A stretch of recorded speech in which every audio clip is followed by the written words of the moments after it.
What if the most fundamental thing that separates us from animals, the very thing that built civilization, was actually stolen? And what if that theft led to a punishment so horrific, it changed a god's life forever? This is not just a myth. This is the story of the greatest heist in history, one that gave birth to humanity as we know it, and the price that was paid for our salvation. Welcome to the brand new episode of the channel, The Eternal Odyssey, where we explore the stories of myths and fantasies.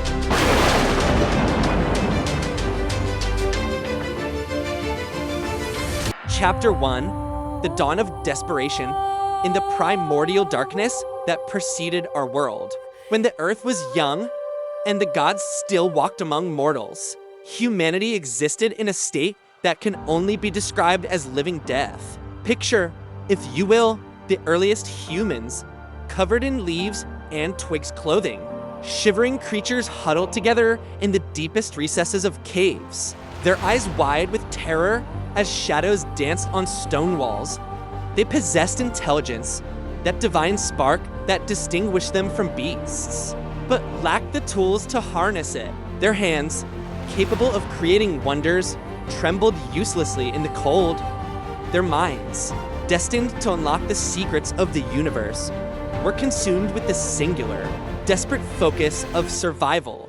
These were not the proud humans who would one day build the pyramids, compose symphonies, or reach for the stars.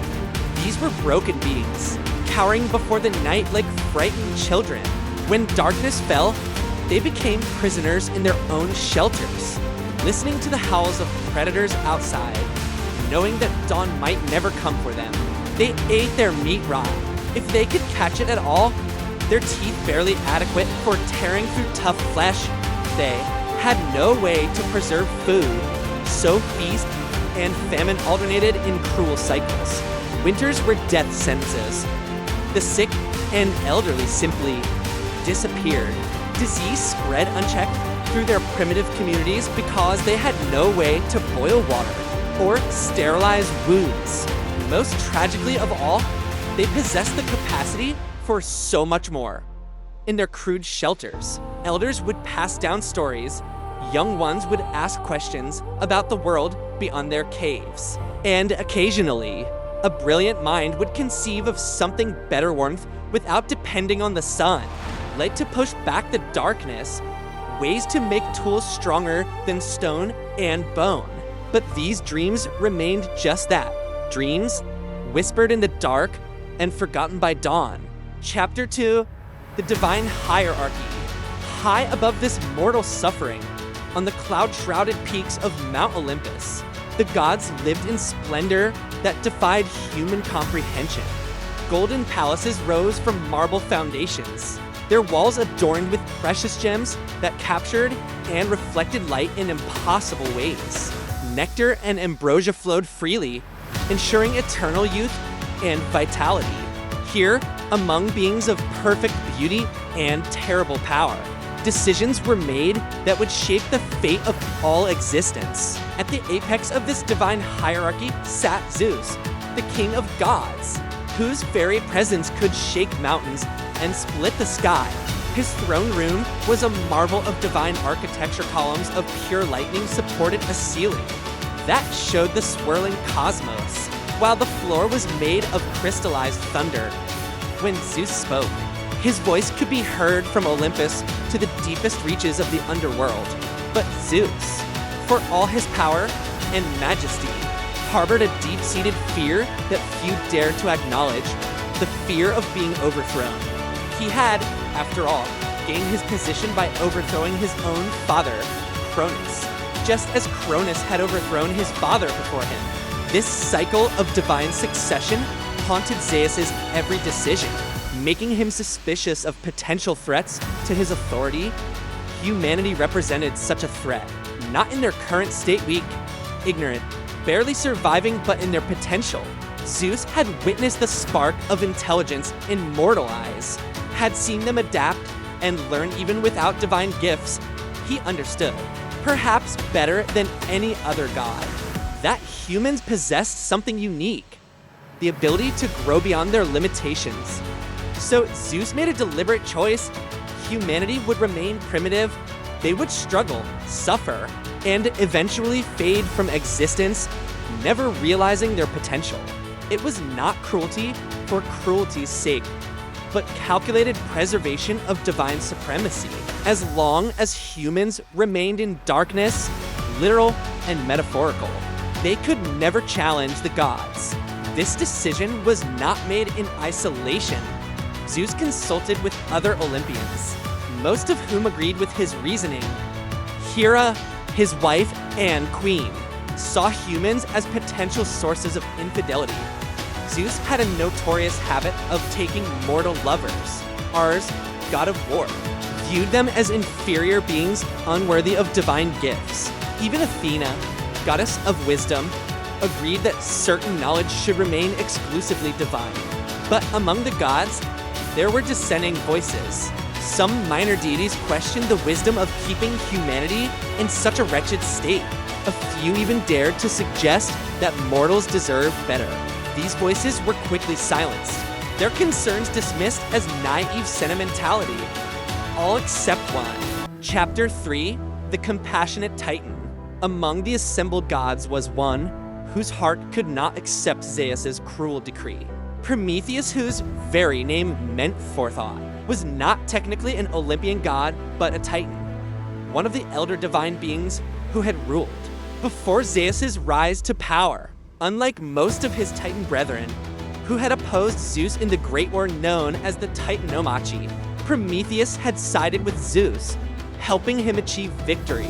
This alliance had earned Prometheus a place of honor among the Olympians, but it had not changed his fundamental nature, where other gods saw humanity as potential threats or useful servants. Prometheus saw them as children, lost, frightened children who deserved love and guidance, not abandonment and oppression. Prometheus was unique among the divine beings in several crucial ways. First, his gift of foresight allowed him to see potential futures, including ones where humanity achieved greatness. He could perceive the magnificent civilizations they might build, the art they would create, the scientific discoveries that awaited them. This vision of human potential made their current suffering unbearable to witness.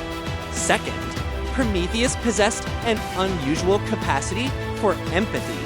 While other gods experienced emotions primarily in relation to themselves, their pride, their desires, their fears, Prometheus could genuinely feel the suffering of others. When he observed humans shivering in caves, he felt their cold. When he watched them struggle to survive, their desperation became his own. Finally, Prometheus had an innate understanding of justice that transcended divine politics. He believed that power came with responsibility, that the strong had an obligation to protect and nurture the weak. This moral compass, so rare among the gods, would ultimately drive him to the most audacious act of rebellion in cosmic history. 4 days after Zeus's decree, Prometheus walked the halls of Olympus in turmoil. He attended divine banquets where gods laughed and feasted while mortals starved in darkness below. He listened to casual conversations about human suffering as if it were entertainment. The contrast between divine indifference and mortal agony became unbearable. During his solitary moments, Prometheus would often gaze down at Earth from Olympus's heights. His divine vision allowed him to see through clouds and darkness, to witness the daily struggles of human communities. He watched mothers trying to comfort crying, children with no way to provide warmth. He saw hunters returning empty-handed while their families waited hopefully for food. That would never come. Most heartbreakingly, he observed the moments when humans would look up at the sky, perhaps glimpsing the distant glow of Olympus, and wonder why the gods had abandoned them. These observations crystallized Prometheus's resolve. He could no longer remain passive while Zeus condemned humanity to perpetual misery. But what could he do? Open rebellion against Zeus would be suicidal. The king of gods had already demonstrated his. willingness to destroy those who opposed him. Even suggestion or argument had proven futile. Zeus's mind was made up.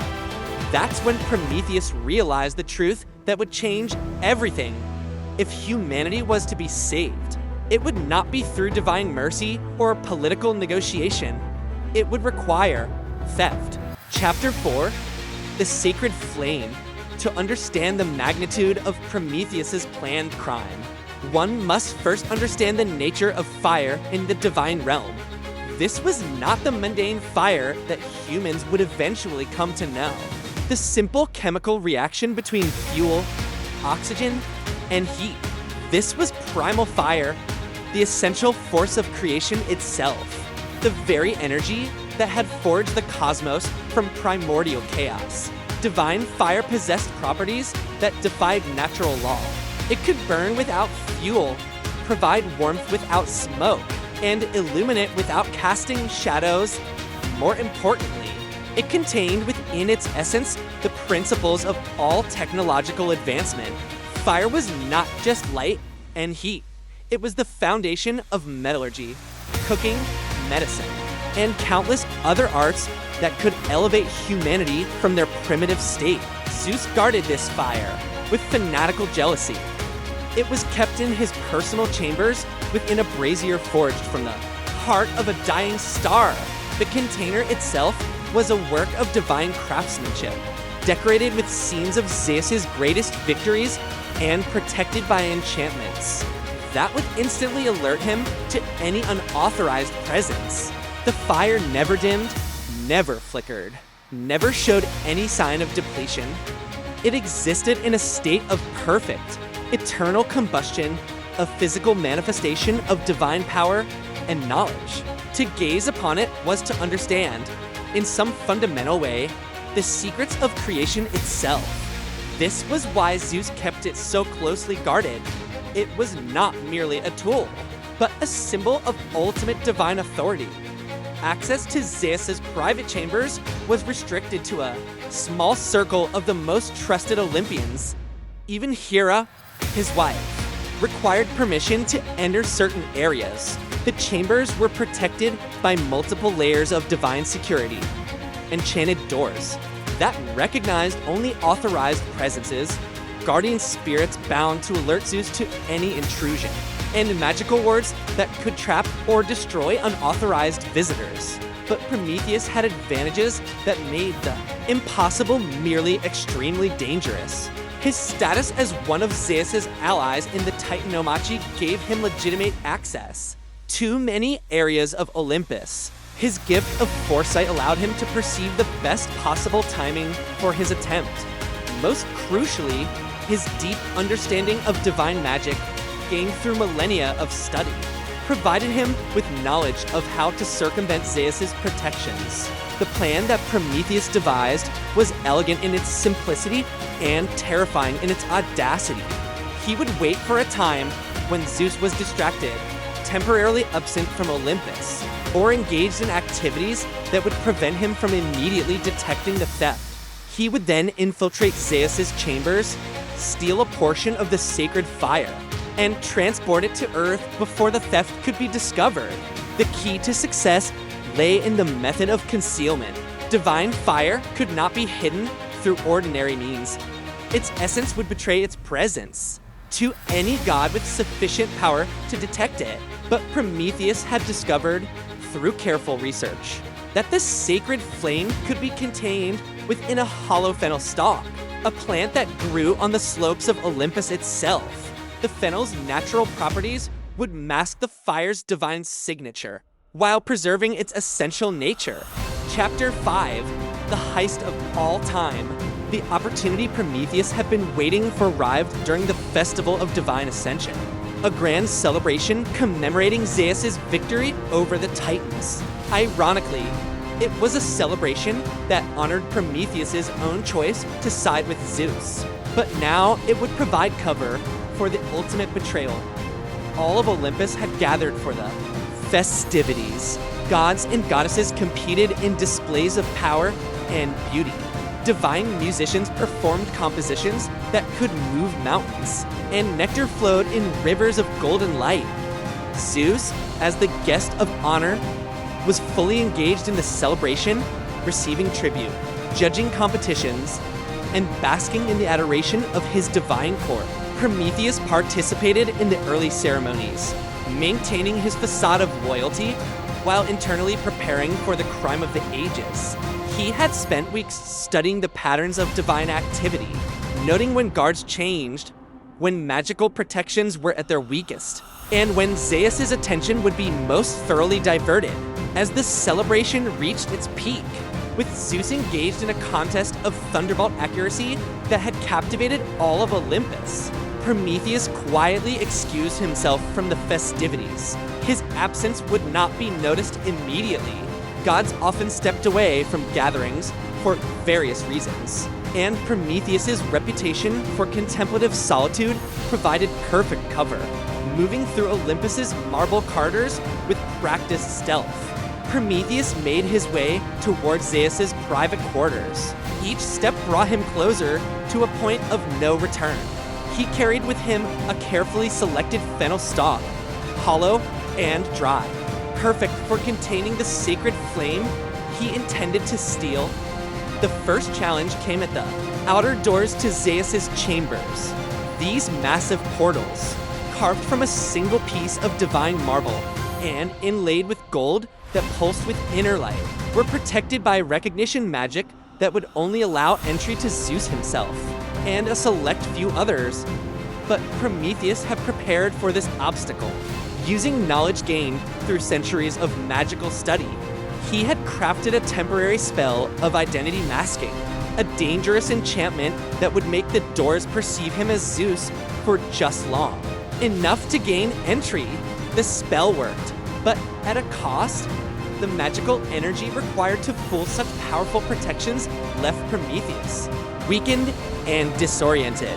Worse, he knew that the enchantment left traces, magical fingerprints that Zeus would eventually detect. His window of opportunity was narrowing with each passing moment. Inside Zeus's chambers, Prometheus found himself in a realm of divine splendor that transcended mortal comprehension. The walls seemed to contain entire galaxies, their surfaces shifting between different cosmic vistas. Furniture carved from crystallized time sat arranged around rooms that existed in multiple dimensions simultaneously. This was the private domain of the King of Gods, and every surface radiated power that could have incinerated a mortal instantly. At the chambers, heart sat the brazier containing the sacred fire. It was smaller than Prometheus had expected, no larger than a mortal's campfire, but its presence dominated the entire space. The flames danced in patterns that spoke of cosmic secrets, their light revealing truths about the nature of reality itself. To look upon it was to understand why Zeus guarded it so jealously. This was not merely fire, but the very essence of divine knowledge and power. Prometheus approached the brazier with reverence and terror in equal measure. He knew that touching the sacred flame without authorization was not merely theft. It was cosmic sacrilege that could result in punishments worse than death. But the memory of human suffering, the vision of mortal potential, and his own moral convictions drove him forward. With trembling hands, he extended the hollow fennel stalk toward the flames. The moment the plant made contact with the divine fire, reality seemed to shudder. The flame's essence began flowing into the stalk, and Prometheus felt the raw power of creation coursing through his being. It was agony and ecstasy combined, the sensation of touching the fundamental forces that shaped existence itself. The process took only moments, but each second felt like an eternity, as the fennel stalk absorbed a portion of the sacred flame. Prometheus experienced visions of humanity's future. Cities rising from wilderness, scholars unlocking nature's secrets, artists creating beauty that rivaled divine works. He saw the price of his theft: eternal punishment, unending suffering, isolation from everything he had ever known. but he also saw that it would be worth it. Chapter 6, The Gift to Humanity. With the stolen fire carefully concealed within the fennel stalk, Prometheus began the most dangerous part of his mission, the journey to Earth. Leaving Zeus's chambers undetected required all of his cunning and magical knowledge. He had to retrace his steps while concealing both his presence and the divine energy he now carried, all while the festival continued to provide cover for his absence. The descent from Olympus to Earth was a journey between realms, requiring Prometheus to traverse dimensional barriers that separated the divine from the mortal. Under normal circumstances, this transition was simple for a god of his power, but carrying stolen divine fire made the journey exponentially more dangerous. The sacred flame's energy interfered with his natural abilities, making concealment nearly impossible and threatening to expose his crime to any god with sufficient sensitivity to divine magic.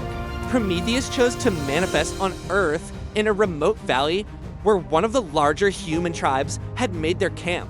He appeared just before dawn, when the darkness was deepest and humanity's need for light most acute.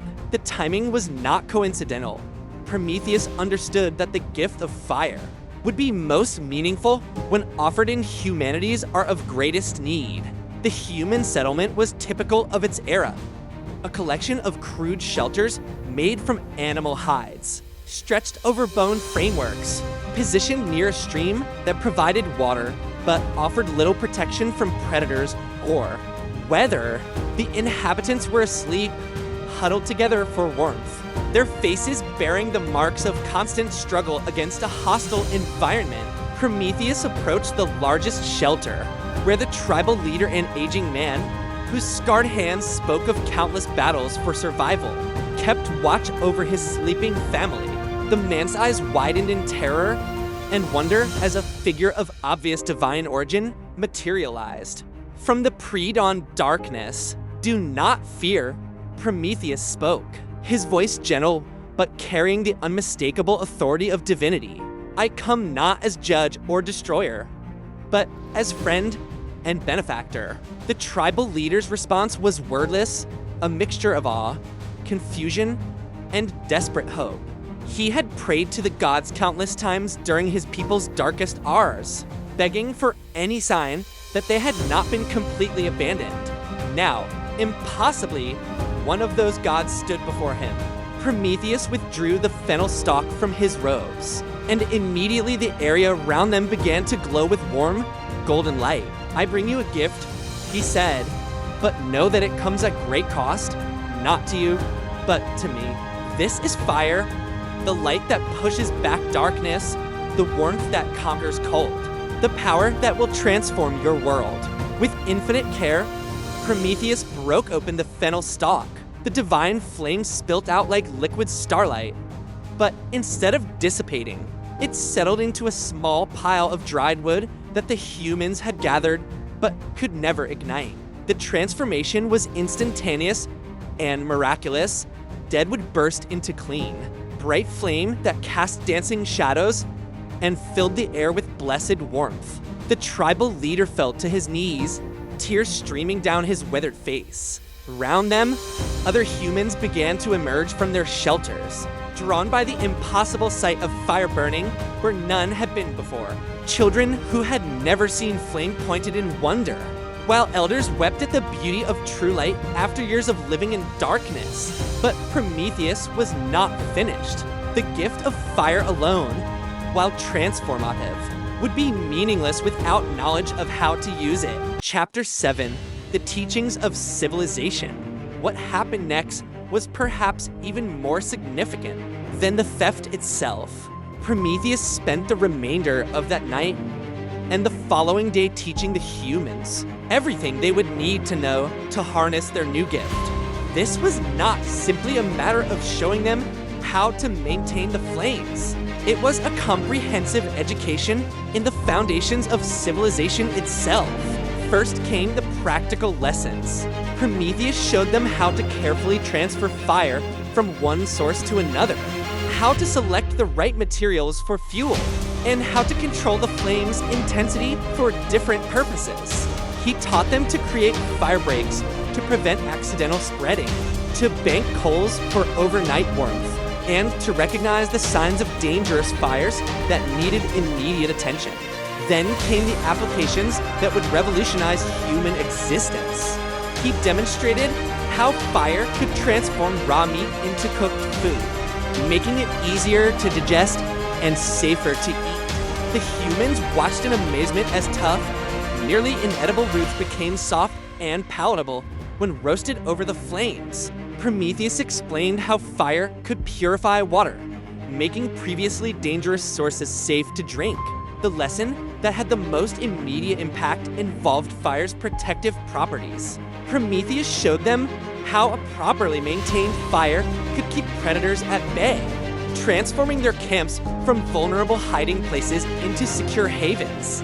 For the first time in human history, families could sleep peacefully through the night, knowing that the dancing flames would warn them of approaching danger and drive away the creatures that had terrorized them for generations. But Prometheus's teachings extended far beyond immediate survival needs. With prophetic vision, he showed them glimpses of fire's greater potential. He demonstrated how intense heat could transform clay into pottery, creating vessels for storing food and water. He explained how fire could be used to harden wooden tools, making them more effective and durable. Most revolutionary of all, Prometheus introduced them to the concept of metalworking. Using his divine powers, he showed them how fire could extract metal from certain rocks, how those metals could be shaped into tools superior to anything they had ever possessed. He created the first hammer, the first knife, the first spear point, tools that would become the foundation of technological advancement. As he taught, Prometheus watched the transformation beginning in the humans around him. Their posture straightened as they realized they were no longer helpless victims of their environment. Their eyes brightened with understanding and possibility. Most importantly, they began to teach each other, sharing knowledge and building upon what they had learned. The tribal leader, whose name was Theron, proved particularly adept at understanding fire's potential. This changes everything, he whispered to Prometheus as they watched children playing safely in the firelight, while adults experimented with cooking techniques. We are no longer prisoners of the dark. Prometheus nodded, but his expression was troubled. Through his gift of foresight, he could see Zeus discovering the theft. The king of gods would be arriving soon, and his wrath would be terrible to behold. But as Prometheus looked at the humans around him, already beginning to imagine new possibilities, already planning improvements to their lives, he knew that no punishment could make him regret his choice. Chapter 8, The Discovery and Divine Wrath. The discovery came sooner than even Prometheus had foreseen. Zeus's return to his private chambers after the festival was routine, until he noticed something that made the very air around him crackle with electricity. The sacred fire, though still burning, was diminished, not extinguished, for that was impossible, but reduced in a way that could only mean one thing. Someone had stolen a portion of its essence. The king of gods stood motionless before his brazier for several heartbeats, his mind refusing to accept what his senses told him. This was not merely theft, it was the violation of the most fundamental divine law. The sacred fire was not property that could be stolen. It was an extension of Zeus's own power, a piece of his very essence. To take it without permission was not just crime, but cosmic descent. Zeus's roar of rage shook Olympus to its foundations. Divine palaces trembled, golden statues cracked, and the assembled gods felt terror unlike anything they had experienced since the Titanomachi. This was not the controlled anger of a ruler dealing with disobedience. This was the primal fury of a god whose very nature had been violated. Who dares? Zeus's voice echoed across all realms of existence. Who dares steal from the king of gods? The answer came quickly through Zeus's divine senses. The magical traces left by Prometheus's identity-masking spell were like fingerprints written in energy, impossible to mistake or erase. More damning still, Zeus's omniscient awareness extended to Earth, where he immediately perceived the impossible sight of humans gathered around fires. That burned with the essence of his own sacred flame. The betrayal cut deeper than the theft itself. Prometheus had been among Zeus's most trusted allies, one of the few titans who had supported him during the Great War. Zeus had elevated him to a position of honor, treated him as friend and counselor. This trust had been repaid with the most audacious act of rebellion in cosmic history. But as Zeus's rage began to crystallize into cold, calculating fury, he realized that simple revenge would not be sufficient. Prometheus's crime was not just personal, it was a challenge to the entire divine order. If a god could steal from Zeus himself and succeed, even temporarily, it would encourage others to question divine authority. The punishment would need to be exemplary, terrible enough to ensure that no god would ever again dare to defy the king of Olympus. Zeus summoned his most loyal servants, beings of pure divine energy, who existed only to carry out their master's will. His commands were specific and ruthless. He commanded, "Find Prometheus, bring him to me alive, but not unharmed. Let him understand the magnitude of his error before he faces judgment." Chapter 9, The Confrontation. Prometheus felt Zeus's divine wrath like a physical presence, pressing down upon him. He was still among the humans, watching them marvel at their new gift. When the air itself seemed to thicken with impending doom, the stolen fire flickered, responding to its original master's fury. And Prometheus knew his time of reckoning had arrived. He could have fled. His divine nature gave him the power to escape to distant realms, to hide among the stars or in the deepest parts of the ocean. But flight would have been both futile and dishonorable. Zeus's reach extended across all existence, and more importantly, running would abandon the humans he had risked everything to help. Instead, Prometheus stood calmly as Zeus materialized before him in all his terrible glory. The king of gods appeared not in his usual form of idealized divine beauty, but as a manifestation of pure power, lightning crackling around his form, thunder rolling with each breath, eyes blazing with the fury of cosmic storms. The humans scattered in terror, their new fires flickering wildly in the presence of such overwhelming divine energy. Only Theron, the tribal leader, remained partially visible behind a nearby rock, his face pale, but his eyes determined to witness whatever was about to unfold. Prometheus, Zeus's voice carried the weight of absolute authority and barely controlled rage. "Do you understand what you have done?"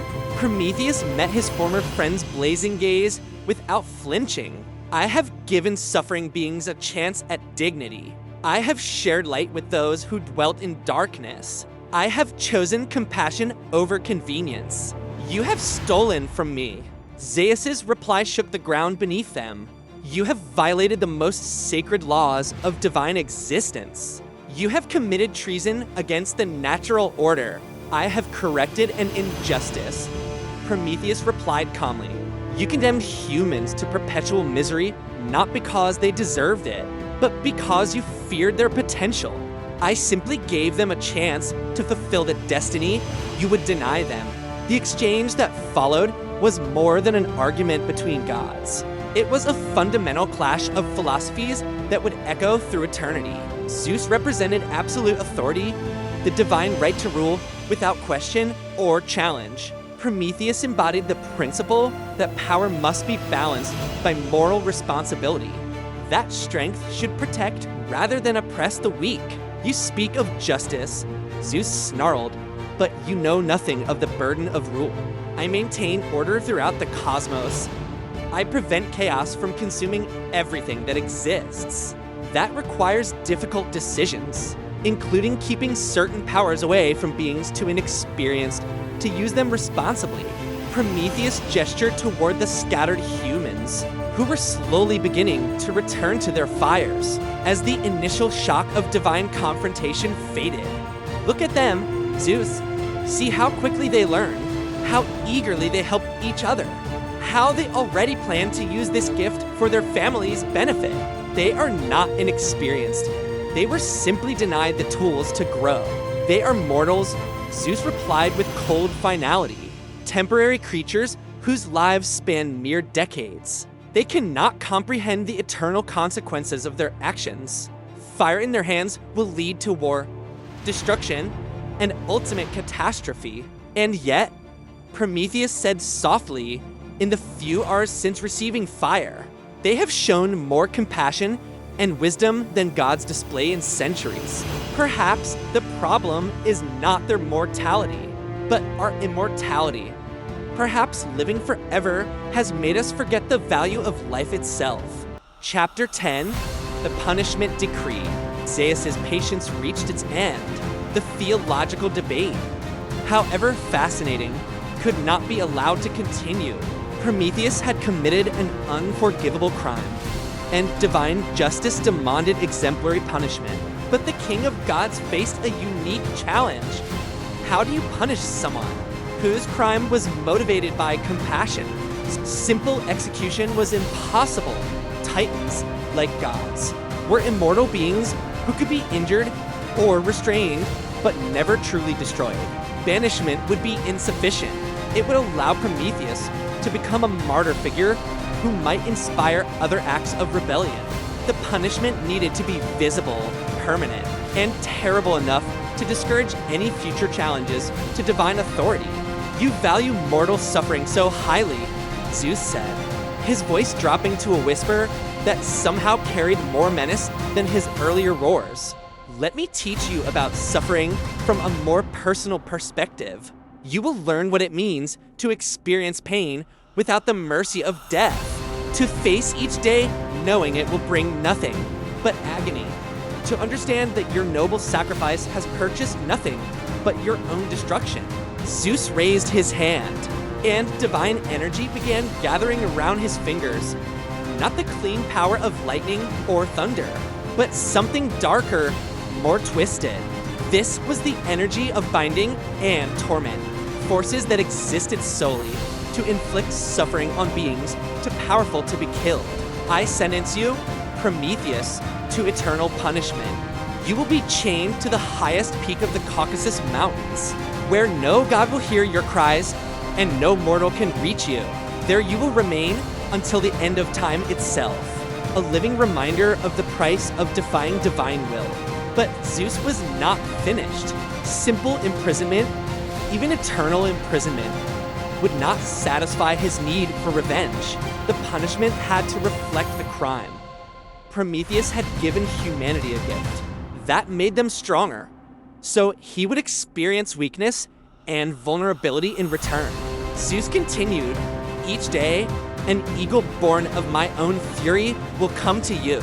It will tear open your chest and devour your liver, feeding on your immortal flesh while you remain conscious and aware. Each night, your liver will regenerate, restoring you to full health so that the torment can begin anew with the dawn.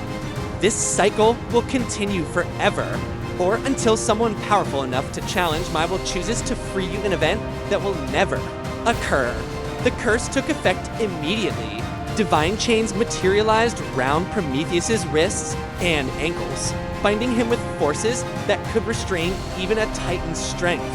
He felt his divine powers being sealed away, leaving him vulnerable in ways he had never experienced.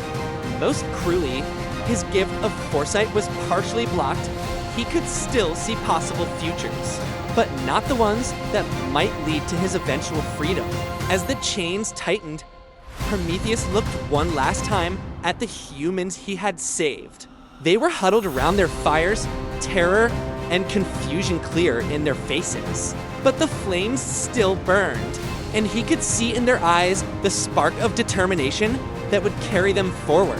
His sacrifice had not been in vain. Was it worth it? Zeus asked. genuinely curious to understand Prometheus's motivation even as he prepared to drag him away to eternal punishment. Prometheus smiled, and for a moment his expression held all the warmth and light of the fire he had stolen. Ask me again in 1,000 years when their cities rise toward the heavens. Ask me when they create beauty that rivals divine artistry, when they unlock secrets of existence that even we have not discovered. Ask me when they prove that mortality need not mean meaninglessness. Zeus said nothing more. With a gesture that tore reality itself, he transported Prometheus to the desolate peak that would become his eternal prison. Chapter 11. The Mountain of Eternal Torment. The Caucasus Mountains rose from the earth like the backbone of some primordial giant, their peaks lost in perpetual clouds, and their slopes scoured by winds that had never known warmth. It was here, on the highest and most isolated summit, that Zeus had chosen to make an example of Prometheus. The peak itself seemed designed for suffering. No vegetation could survive in the thin air and brutal cold. No animals dwelt at such heights except for the creatures of prey that rode the mountain winds. The rock was sharp volcanic stone that cut like blades, and the weather alternated between killing cold and scorching heat as the mountain thrust up. Through different layers of atmosphere, Zeus's chains were not mere metal links, but constructs of divine energy that drew their power from the mountain itself. They could not be broken, rusted, or worn away by time. They tightened automatically if Prometheus tried to struggle, and they channeled his own life force to maintain their integrity. The more he fought against his bonds, the stronger they became. But the physical discomfort of chains and weather was nothing compared to the psychological torment Zeus had devised. Prometheus was positioned so that he faced east, toward the rising sun that would herald each day's fresh agony. His divine senses remained partially active, allowing him to perceive events across the world, but preventing him from influencing them in any way. He could watch humanity's progress, see their struggles and triumphs, but could never again intervene to help them. The eagle that Zeus had promised arrived with the first dawn. It was not a natural creature, but a manifestation of divine wrath given physical form. Its eyes burned with Zeus's own fury. Its talons were forged from celestized metal, and its beak could pierce even immortal flesh. Most terrifyingly, it possessed a cruel intelligence that allowed it to inflict maximum suffering with surgical precision. The daily ritual of torment followed a pattern that never varied. The eagle would arrive as the sun crested the horizon, circling Prometheus once before landing on his chest. It would then tear open his immortal flesh with slow, deliberate movements, savoring both his pain and his helplessness. The feeding lasted exactly as long as it took the sun to reach its zenith, hours of unimaginable agony that tested the limits of even divine endurance. But perhaps the cruelest aspect of the punishment was the regeneration. Each night, as darkness fell, Prometheus's liver would grow back and his wounds would heal completely. This restoration brought with it a brief moment of hope, a few hours, when he could forget the morning's torment and imagine that perhaps Zeus had relented. Perhaps the eagle would not return. But dawn always came, and with it, renewed suffering. Chapter 12, The Long Vigil. Days became months, months became years, and years stretched into decades. Prometheus learned to measure time not by celestial movements, but by the rhythm of his torment. The approach of dawn bringing dread, noon bringing peak agony, evening bringing temporary relief, and night bringing false hope.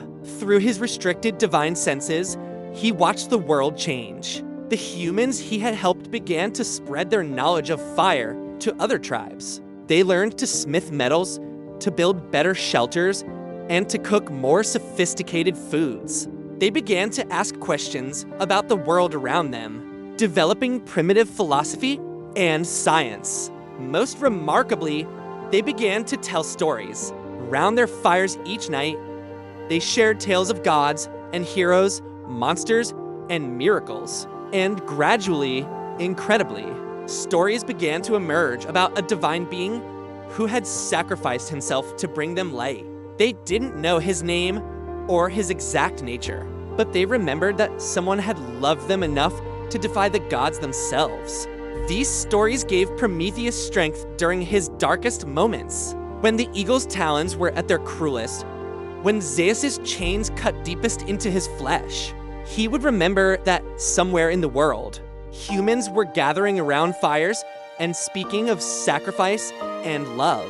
His suffering had meaning beyond his own experience, but watching humanity's progress also brought new forms of anguish. Prometheus could see the problems that fire would eventually create. Wars fought with metal weapons, forests burned for agriculture, cities that grew so large they choked on their own smoke. He witnessed humans using his gift for destruction as well as creation, and each misuse of fire felt like a personal failure. Yet even these darker developments couldn't shake his fundamental belief in humanity's worth. For every weapon they forged, they also created tools for farming and building. For every war they fought, they also formed communities bound by love and mutual protection. For every mistake they made, they learned and grew wiser. As the decades passed, Prometheus began to understand something that even his gift of foresight hadn't revealed. The true nature of his punishment wasn't just the physical torment, but the isolation from the very beings he had sacrificed himself to save. He could watch them, but never speak to them, could see their struggles, but never offer guidance, could witness their triumphs, but never share in their joy. Chapter 13, The Changing World. 30 years passed on the mountain peak. 30 years of daily agony, nightly regeneration, and constant vigilance over humanity's progress. The world below had changed dramatically in ways that even Prometheus's foresight had only partially predicted. The scattered tribes that had first received fire had grown into settlements, then villages, then the beginnings of true cities. They had developed agriculture, domesticating plants and animals to create reliable food sources. They had learned to work bronze, creating tools and weapons of unprecedented sophistication. Most importantly, they had developed writing, crude pictographs that allowed them to preserve and share knowledge. Across generations, the stories about Prometheus had evolved as well. In some cultures, he was remembered as a hero who stole fire from jealous gods to help humanity. In others, he had become a symbol of rebellion against unjust authority. A few traditions have begun to speak of his punishment, describing a divine being chained to a mountain as payment for his love of mortals. But the most significant development was one that Prometheus observed with both pride and concern. Humans had begun to question the gods themselves. The gift of fire had sparked not just technological advancement, but philosophical inquiry. Humans asked why the gods remained hidden, why divine intervention was so rare, why suffering and injustice seemed to flourish while the gods remained silent. Some of these questions reached Olympus, carried by prayers that demanded answers rather than simply begging for aid. Zeus found himself increasingly annoyed by mortal challenges to divine authority.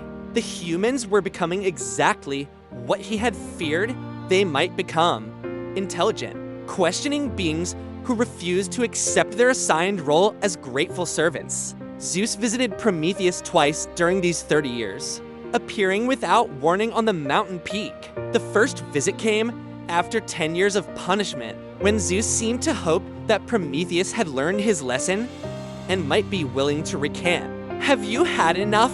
Zeus asked, his voice carefully controlled. "Are you ready to acknowledge that your gift has brought humanity more problems than benefits?" Prometheus, his body bearing the fresh wounds of that day's torment, managed to smile. "Look closer, old friend. Yes, they make mistakes. Yes, they sometimes use fire for destruction. But observe what they create: art, music, stories that capture truths we gods have forgotten. They live brief lives, yet they achieve more growth in decades than we do in centuries. Zeus's second visit came after 20 years. This time, his approach was different. Not angry or hopeful, but genuinely curious. "I don't understand you, Prometheus. You could end this suffering with a single word of submission. Why do you persist in this madness?" Prometheus replied, "Because someone must remember that power exists to serve justice, not the other way round. Someone must prove that love is stronger than authority, that compassion can endure any torment. If I surrender now, what message does that send to every being who suffers under unjust rule?" Zeus left without another word, but Prometheus could see something had changed in his former friend's expression. Not agreement, perhaps, but the first flickering of doubt about the righteousness of eternal punishment. Chapter 14, The Hero's Rival. The 31st year of Prometheus's torment began like any other, with the eagle's dawn arrival and the familiar agony of torn flesh. But as the sun reached its zenith and the creature's feeding reached its peak intensity, Prometheus became aware of something unprecedented, another presence on the mountain. The newcomer climbed with supernatural strength and speed, ascending slopes that would challenge even the gods. As the figure drew closer, Prometheus recognized him through his divine senses. Hercules, the greatest of mortal heroes, son of Zeus himself, whose legendary labors had already become the stuff of myth and song. Hercules reached the summit as the eagle completed its daily feast and prepared to depart. The hero's reaction to the scene before him was immediate and visceral. Here was a figure clearly divine in nature, chained to barren rock and bearing wounds that spoke of unimaginable torture. The injustice of it struck Hercules like a physical blow. "Who are you?" Hercules demanded, his voice carrying both compassion and barely controlled rage. What crime could justify such punishment? Prometheus studied Zeus's son with interest and growing hope. Hercules possessed his father's divine strength, but lacked Zeus's coldness and political calculation. Here was a being powerful enough to challenge divine authority and noble enough to be motivated by pure moral outrage. "I am Prometheus," he replied, his voice hoarse from decades of screaming. "My crime was loving mortals too much to watch them suffer in darkness. I stole fire from Zeus and gave it to humanity. And this is my punishment." Hercules' expression cycled through disbelief, understanding, and finally, determined fury. "You are the firebringer. The legends speak of you in every human settlement. They tell stories of the god who sacrificed himself for their sake. You are their greatest hero and my father's greatest mistake." The eagle, sensing a threat to its daily routine, turned its burning gaze upon Hercules. The creature's supernatural intelligence recognized that this newcomer possessed the power to interfere with Zeus's justice, and it prepared to defend its gruesome duty with divine ferocity. What followed was less a battle than an execution. Hercules, whose strength had already allowed him to complete labors that tested the limits of possibility, faced the eagle with the full fury of righteous indignation. His arrows, blessed by the gods and tempered in the forge of his own heroic will, struck the creature of divine wrath with devastating precision. The eagle's death was not merely the destruction of a physical being. It was the breaking of a divine curse, the severing of Zeus's direct control over Prometheus's daily torment. As the creature dissolved into wisps of divine energy that scattered on the mountain wind, Prometheus felt something he had almost forgotten: the absence of scheduled pain. But the chains remained, and both hero and Titan understood that destroying Zeus's eagle was only the first step in a larger challenge to divine authority. Chapter 15, The Breaking of Chains. Hercules approached the divine bonds that held Prometheus with the methodical intensity he brought to all his labors.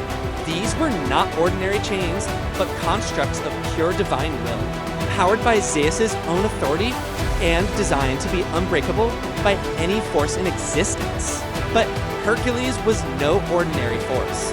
His strength was legendary even among gods, and his will had been forged by trials that had tested every aspect of his character. More importantly, he was acting not from personal ambition, but from moral conviction, a power that, in the cosmic order, could sometimes transcend even divine authority. These chains draw their power from Zeus's will, Prometheus observed, his voice containing both hope and caution. Breaking them is not merely a feat of strength, it is an act of rebellion against the king of gods himself. Are you prepared for the consequences? Hercules' laugh was grim but determined. I have spent my life cleaning up the messes created by divine pride and petty godly feuds. If my father wants to punish me for doing what's right, let him try. I have faced worse than his anger. The first chain, bound around Prometheus' left wrist, resisted Hercules' initial efforts. The divine metal seemed to grow stronger as force was applied to it, drawing power from Prometheus' own immortal life force to reinforce its structure. But Hercules had faced impossible odds before, and he understood that sometimes victory required more than just physical strength. Instead of simply pulling against the chain, Hercules began to study its structure, looking for weaknesses that might be exploited. His divine heritage gave him insights into the nature of godly magic, while his heroic experience had taught him that every seemingly invincible obstacle contained some flaw. The breakthrough came when Hercules realized that the chain's power source was also their vulnerability. They drew strength from Prometheus' divine nature, but they also had to accommodate that nature to function properly by channeling his own divine strength through Prometheus, essentially using the Titan as a conduit for power that the chains couldn't completely contain. Hercules created a feedback loop that began to destabilize the entire binding system. The process was agonizing for both hero and Titan.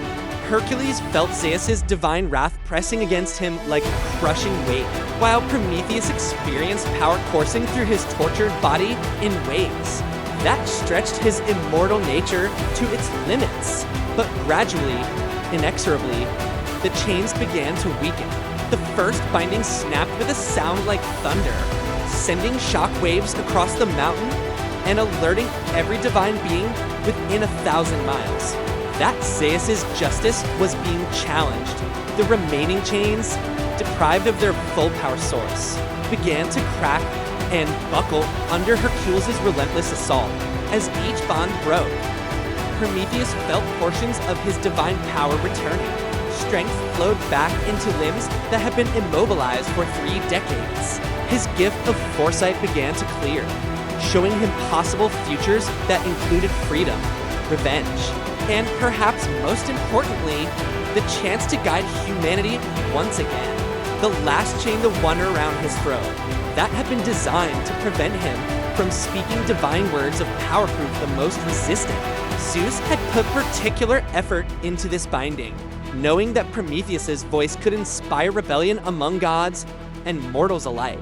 But even this ultimate restraint could not withstand the combined assault of heroic determination and righteous fury. When the final link shattered, Prometheus rose to his feet for the first time in 30 years. His body bore the scars of countless torments, and his eyes held depths of pain that even divine healing could not entirely erase. But he was free, and the universe itself seemed to shift in recognition of this fundamental change in the cosmic order. Chapter 16, The Reckoning. Zeus felt the breaking of Prometheus' chains as a physical wound to his own divine essence. The king of gods had been engaged in adjudicating a dispute between minor deities when the cosmic order suddenly shifted, alerting him that one of his most fundamental acts of justice had been undone. His first reaction was disbelief. The chains had been designed to be absolutely unbreakable, powered by his own will and reinforced by the very structure of divine law. That they could be destroyed seemed to violate the basic principles of cosmic authority. His second reaction was rage that dwarfed even his fury at the original theft of fire. This was not merely disobedience, it was revolution, a direct challenge to the divine order itself. Someone had dared to free Zeus's prisoner, to overturn his justice, to proclaim that the king of gods could be defied with impunity. The third reaction was the most complex and ultimately the most significant. A dawning realization that his son Hercules was responsible for this unprecedented act of rebellion.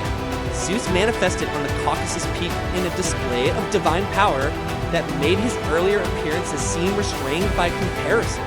Lightning wreathed his form, thunder rolled with every breath, and the very air crackled with barely contained energy. This was Zeus as the ultimate expression of divine authority, terrible, magnificent, and utterly implacable. He found Hercules and Prometheus standing together on the peak, both bearing the marks of their struggle against the divine chains, but neither showing any sign of submission or regret. The sight of his own son standing beside his greatest rebel filled Zeus with emotions too complex for immediate expression. Hercules, Zeus's voice carried disappointment, fury, and something that might have been pride. He continued, "Do you understand what you have done? You have freed a traitor, defied divine justice, and challenged the very foundations of cosmic order. Why?" Hercules met his father's blazing gaze without flinching. "Because your justice was wrong, and your order was built on cruelty. Prometheus committed no crime worthy of eternal torture. His only fault was loving mortals enough to help them, and if that makes him a traitor, then I am proud to stand with traitors. You are my son," Zeus replied, his voice carrying both threat and plea. "Your strength comes from my divine nature. Your heroic destiny was shaped by my will. How can you turn that power against me?" Hercules acknowledged, "You gave me strength, but you didn't give me wisdom or compassion or the ability to recognize right from wrong. Those I learned through my labors, through my mistakes, through watching mortals display more nobility than gods. If that learning has made me your enemy, so be it." Prometheus, meanwhile, stood silently observing the exchange between father and son. His gift of foresight was showing him multiple possible futures branching from this moment, some leading to cosmic war between gods, others to grudging reconciliation, a few to fundamental changes in the divine order itself. Zeus turned his attention to his former friend, "And you, Prometheus, do you think your 30 years of suffering have taught you nothing? Do you still believe your theft was justified?" Prometheus's reply was calm, but carried the weight of 3 decades of contemplation. "I have learned much, old friend. I've learned that suffering without purpose is merely cruelty, but suffering accepted for love of others can become a form of victory. I've learned that mortal courage often exceeds divine power in its ability to change the world. Most importantly, I've learned that justice delayed is not justice at all. It is simply revenge disguised as righteousness." Chapter 17, The Unexpected Resolution. What happened next surprised even Prometheus, whose gift of foresight had shown him many possible outcomes, but not the one that actually unfolded. Zeus, faced with his son's rebellion and his former friend's unwavering conviction, did something unprecedented in his long reign as king of gods. He reconsidered his position. The pause that followed Prometheus's words stretched across several heartbeats, during which Zeus seemed to be wrestling with concepts that challenged his fundamental understanding of divine authority. Finally, he spoke, his voice quieter than anyone had ever heard it. 30 years ago, I saw your theft as an unforgivable challenge to my authority. I believed that mortals needed to remain weak and dependent to maintain cosmic stability. I thought your compassion was naive and dangerous." Zeus paused, looking down at the world spread out far below them. "But I have watched what mortals have done with your gift. They have indeed created weapons and waged wars, as I predicted, but they have also created beauty pursued knowledge, and shown kindness to each other in ways that surprise me. Hercules and Prometheus exchanged glances, both sensing that something fundamental was shifting in Zeus's worldview. Zeus continued, "More importantly, I have observed that my punishment of you has not restored the old order.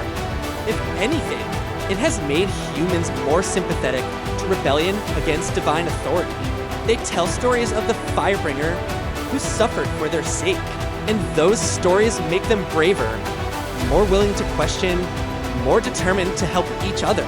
In trying to make an example of you, I may have created a symbol that undermines everything I sought to protect." This admission cost Zeus considerably. For a being whose entire identity was built around infallible authority and perfect judgment, acknowledging error required a fundamental reevaluation of his nature. But the evidence was undeniable. His punishment of Prometheus had failed to achieve its intended goals. "I cannot undo 30 years of suffering," Zeus said, addressing Prometheus directly. "I cannot take back the pain you endured or restore the time you lost. But I can acknowledge that your punishment has run its course, and that perhaps your original crime was motivated by wisdom I was too proud to recognize." The words that followed would be remembered throughout the divine realms as the moment when Zeus first admitted he might have been wrong. Prometheus, son of Titans, friend turned, enemy turned, something else entirely. "I grant you full pardon for your theft of fire. Let no god or mortal say that Zeus cannot learn from his mistakes." Chapter 18, the new compact. But Zeus was not finished. Having made the unprecedented decision to admit error and grant clemency, he found himself contemplating even more radical changes to the divine order. The confrontation with Hercules and Prometheus had forced him to recognize something he had long denied. Divine power without moral responsibility was not strength, but weakness disguised as authority.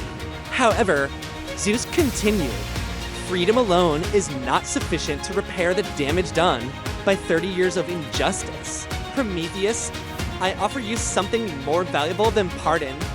I offer you purpose. Humanity has grown beyond what either of us anticipated. They need guidance, not control. They need teachers, not masters. They need gods who serve justice rather than gods who demand blind obedience." The proposal that followed was revolutionary. Zeus offered Prometheus a new role as divine guardian of human progress, a position that would allow him to openly guide and protect mortals as they continued their development. This was not merely freedom, but active rehabilitation of Prometheus's status among the gods. "You understood something I missed," Zeus admitted. "Mortals are not children who need eternal protection from their own curiosity. They are beings with their own destiny, their own wisdom, their own rights. If gods are to remain relevant in their world, we must earn that relevance through service, not demand it through fear." Prometheus considered the offer carefully. His first instinct was suspicion. After 30 years of torment, trust did not come easily. But his foresight showed him the genuine nature of Zeus's transformation. The king of gods had indeed learned something profound from witnessing the consequences of his actions. "I accept," Prometheus said finally, "but with conditions.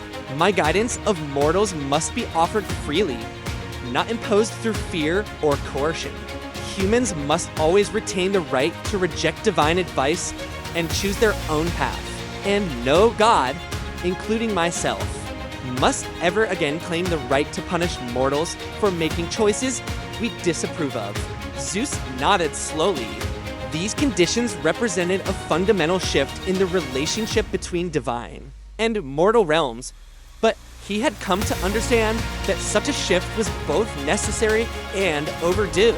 Hercules, who had remained silent during this exchange, finally spoke. "And what of me? Father, I have defied your direct command and freed your prisoner. By the old rules, I to deserve punishment? Zeus looked at his son with an expression that combined frustration, admiration, and genuine affection. You have shown me that sometimes disobedience serves justice better than obedience serves order. Consider your punishment to be continued heroic labors, but now performed as guardian of mortals rather than servant of divine pride. Epilogue: the fire still burns. Years passed after Prometheus's liberation, and the world continued its transformation. Humans built great cities, developed sophisticated arts and sciences, and created forms of government based on principles of justice and mutual cooperation. The stories they told around their fires now included tales of redemption as well as rebellion, of gods who learned wisdom and divine authority tempered by moral responsibility. Prometheus found his new role as divine guardian, both challenging and rewarding. He offered guidance when asked but refrained from interference when humans chose paths he might not have recommended. He watched them make mistakes, learn from those mistakes, and grow stronger through the experience of facing consequences for their choices. Most remarkably, he observed that humans have begun to create their own moral systems, codes of ethics, and justice that sometimes exceeded divine standards in their sophistication and compassion. The fire he had given them had indeed sparked not just technological advancement, but moral evolution. Zeus, meanwhile, underwent his own transformation. The king of gods began consulting with other divine beings before making major decisions. He established councils to review divine policies and their effects on mortal realms. Most significantly, he instituted the principle that divine power must always serve divine responsibility, that the stronger a god's abilities, the greater their obligation to use those abilities for the benefit of all existence. The relationship between Prometheus and Zeus never fully returned to their original friendship. Too much pain and too many fundamental disagreements lay between them, but they developed a new form of mutual respect based on shared commitment to justice and recognition of each other's essential nobility. Hercules continued his heroic career, but with a deeper understanding of his purpose. Instead of simply performing labors assigned by others, he began choosing his own missions based on where he could do the most good. His reputation grew not just as the strongest of heroes, but as the wisest, a figure who combined divine power with mortal compassion.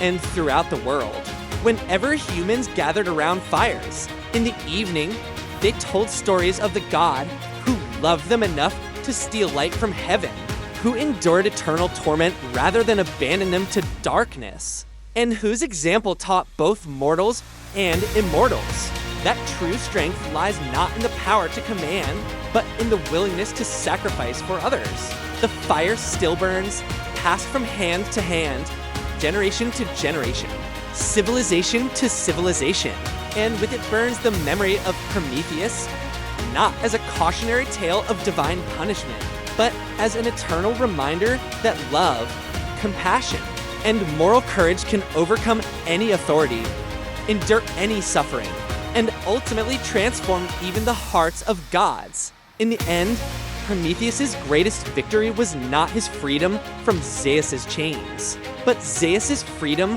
from his own fear and pride. The Firebringer had stolen more than flame from Olympus. He had stolen the very possibility of divine growth and moral evolution, proving that even gods could learn, change, and become better than they were. And that, perhaps, was the greatest gift of all.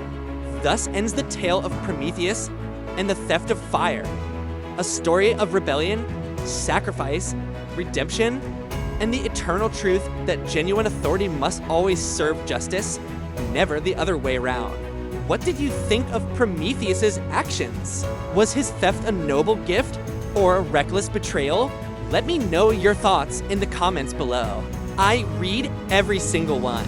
If you enjoyed this deep dive into Greek mythology and want to keep exploring the incredible tales of gods, heroes, and monsters, Here's how you can help this channel grow. First, hit that like button. It's the easiest way to tell YouTube that you appreciate this kind of content. Second, make sure you subscribe and tap that notification bell so you don't miss our next video, where we'll be tackling the legend of Minotaur. And finally, if you know someone who loves mythology, history, or just a good epic story, please share this video with them. Every share helps us reach a new generation of story lovers. Thank you so much for watching. Until next time, keep that Promethean fire burning bright. See you in the next video. Thank you.